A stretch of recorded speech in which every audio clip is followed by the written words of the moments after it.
बोला कन्या, चुपा काहे गइलू है? या गइल मुंह? बोला कि अपने स्वार्थ के चक्कर में हम दूसरा के घर गृहस्थी बर्बाद करेनी। हमारी यही काम बा। बोला। हम इहू की माई अपन कर्ज उतारवावे खातिर दूसरे पति पत्नी के बीच में लड़ाई लगवावल। बोला, हम कलही हई, हम घर उजाड़न हई, आग लगावनी हई। हम पीहू के पापा और बाबूजी के बीच में झगड़ा वही लगवैले बानी। हम घर में आग लगावत बानी।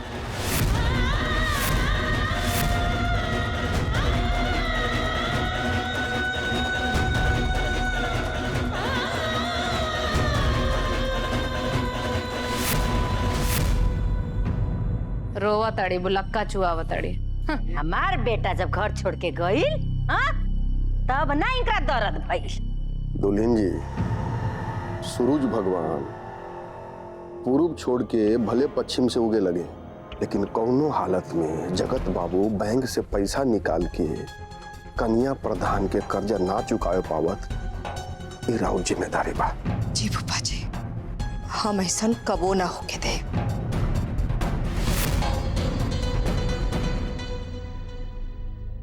हम खराब तो बानी।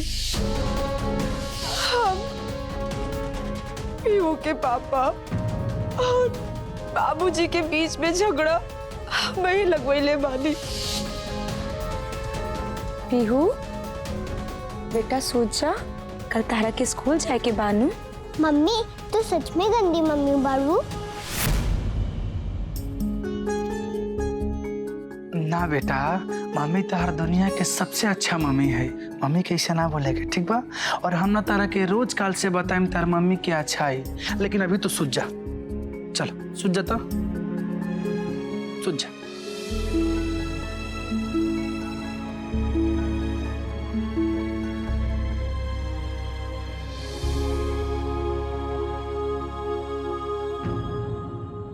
भौजी अब बहुत हो गई।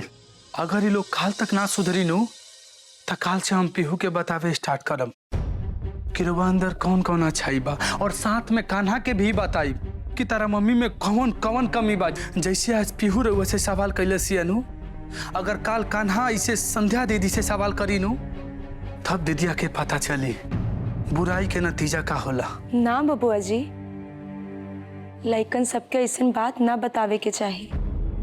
लइकन सबके मन तो बहुत कोमल होला। अगर उनकरा के सब बात पता चल जाए नु, तो उनकर मन पे बहुत बुरा असर पड़ेला। आरती भाभी,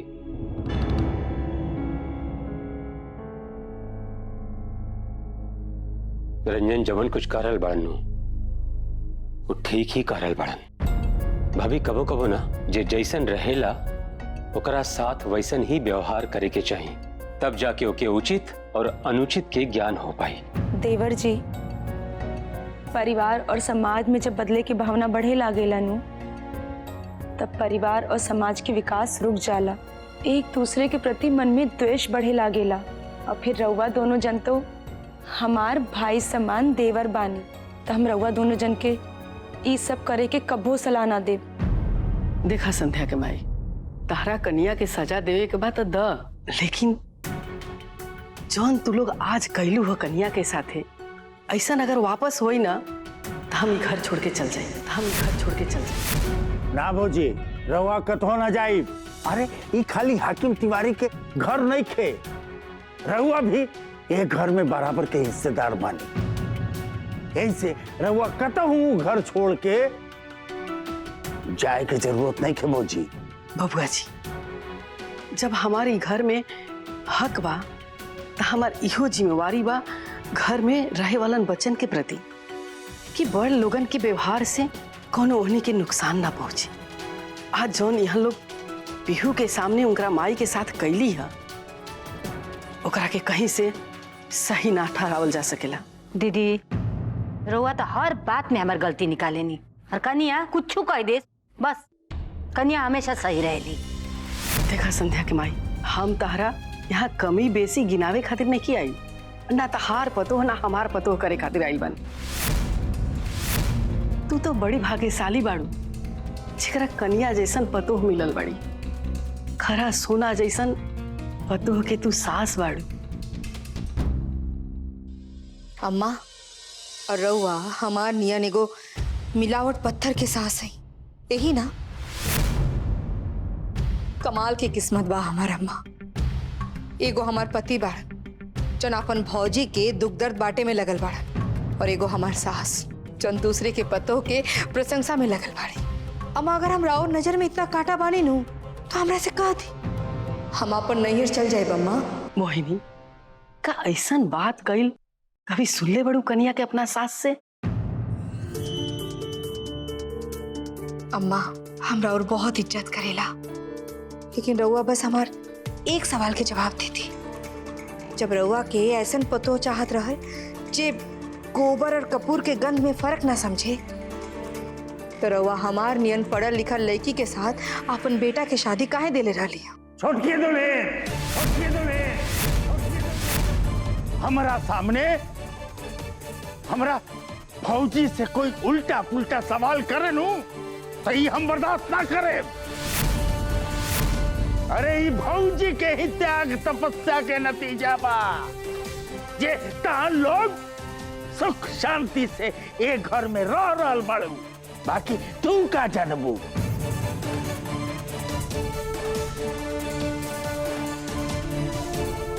संध्या के माई जैसे भौजी कहतड़ी वैसे ही लोग कर। ये मामला में हमरा पोती की खुशबू हमरा से बुरा क्यों ना हुई।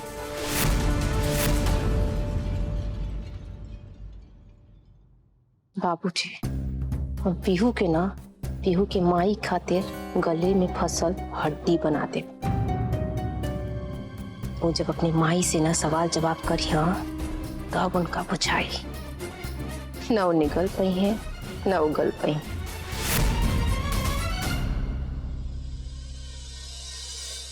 अरे कहाँ बड़ा तू लोग? रंजन, अमर के माई, फौजी, अरे कहाँ सब के सब आवाए जा।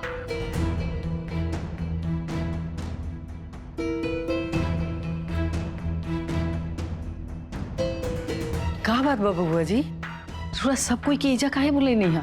ई बाड़े राजेंद्र गुप्ता जी, जेपीसी ग्रामीण बैंक बलिया के ब्रांच मैनेजर। अगर केहू के लोन उन के दरकार बा तो राजेंद्र गुप्ता जी से संपर्क कइल जाओ। लेकिन भैया जी, ई घर में ऐसा के बा जेकरा के लोन के जरूरत पड़ गई है? पैसा की तो केकरो भी कमी नहीं के, औ ना ही कोई नया बिजनेस शुरू करा था।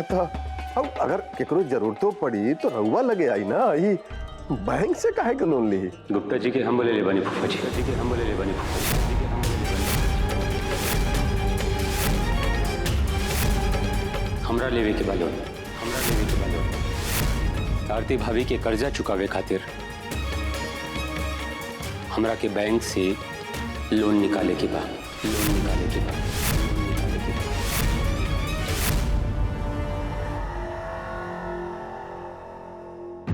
तो ठीक बा, तहरा के आज तक चक्रवृद्धि ब्याज मिला करके जितना भी पैसा पाइल बा, वो कुल पैसा हमरा के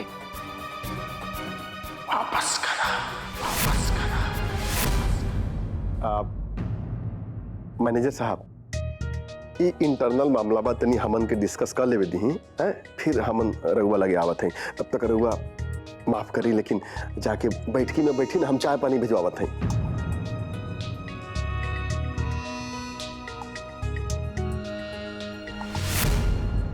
जगत बाबू, रघुआ लगे अकाउंट में तो बहुते पैसा होई था, ये लोन के का जरूरत पड़ गई रघुआ के? फूफा जी बिल्कुल ठीक कर रहे बानी, लेकिन वो पैसा हमार और मोहिनी के ज्वाइंट अकाउंट में बा।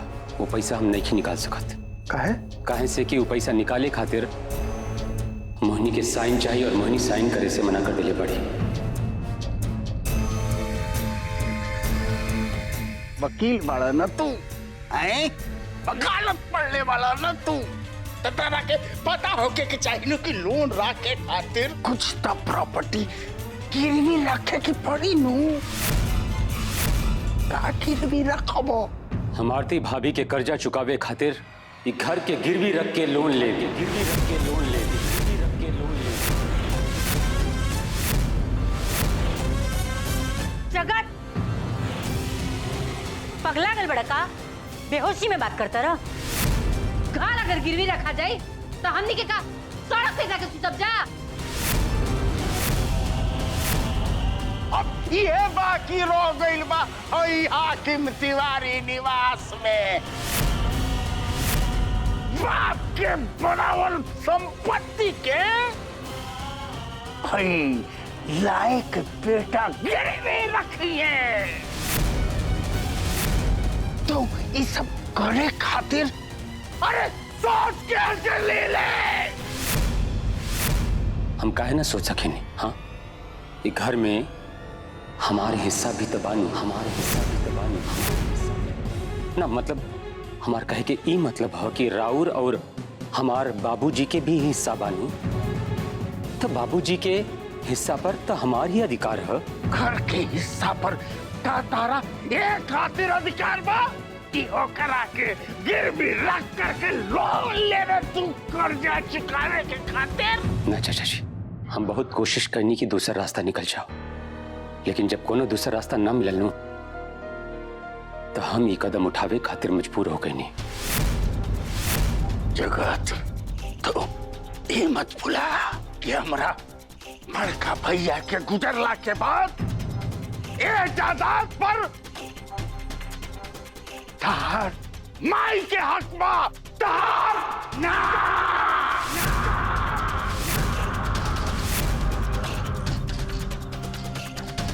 तार हक हुए दिन पक्का हुई जे दिन तार माई चाहिए रे बाबू, चाहिए रे बाबू, चाहे पुना रैयान, पुना रैयान, पुना रैयान।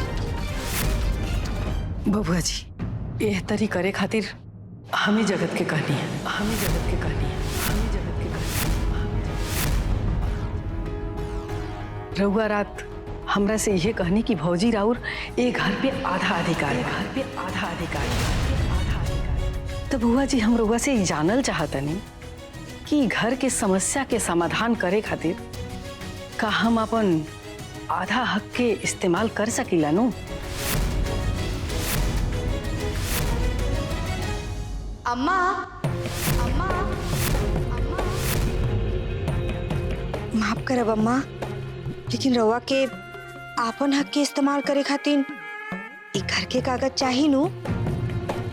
एक मिनट अम्मा, तो फिलहाल घर के कागज यहाँ बा, यहाँ बा, यहाँ बा, यहाँ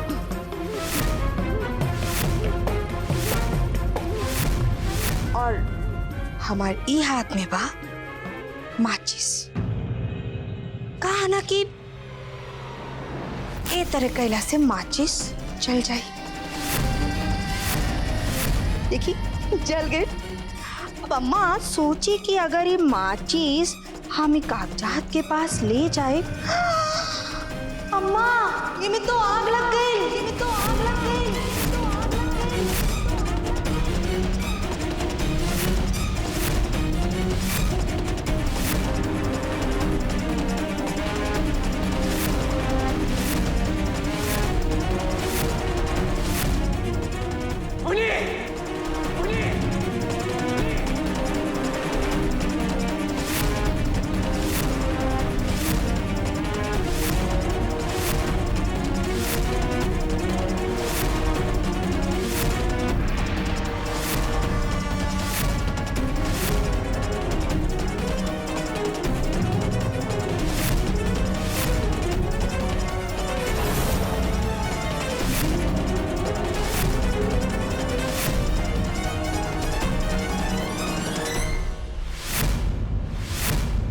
जी हम कहले जरूर रहनिया कि ए घर पे राउर आधा हक वाह, लेकिन ये हम कबो ना सोचले रहनी हा कि रउआ ये घर के गिरवी रखे के फैसला कर ले।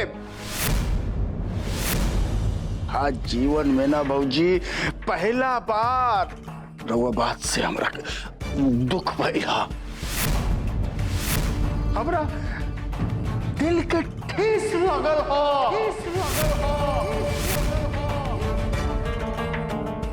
बहुत अच्छा कहनी हा।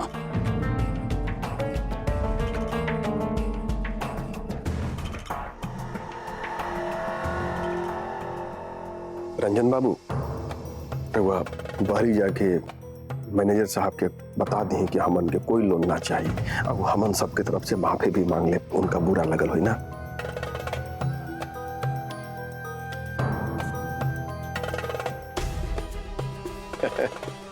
चलिए, लोन सोन के बात तो होत रही। कन्या जी कहा कि काल तो रउआ अपन ठेपा लगा के स्वीकृति दे दिले रहनी है, आज फिर एक दिन के चढ़ गई नू, ता बस सिंपल उहे अंगूठा लगा के। हाँ।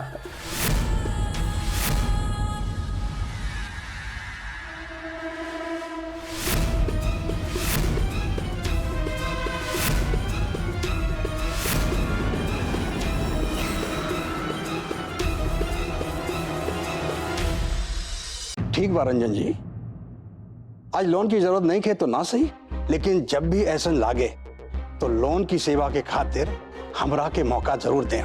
ठीक बा, ऐसा कुछ हो तो हम जरूर बताएं। नमस्ते। नमस्ते। नमस्ते रंजन जी। नमस्ते नमस्ते भैया।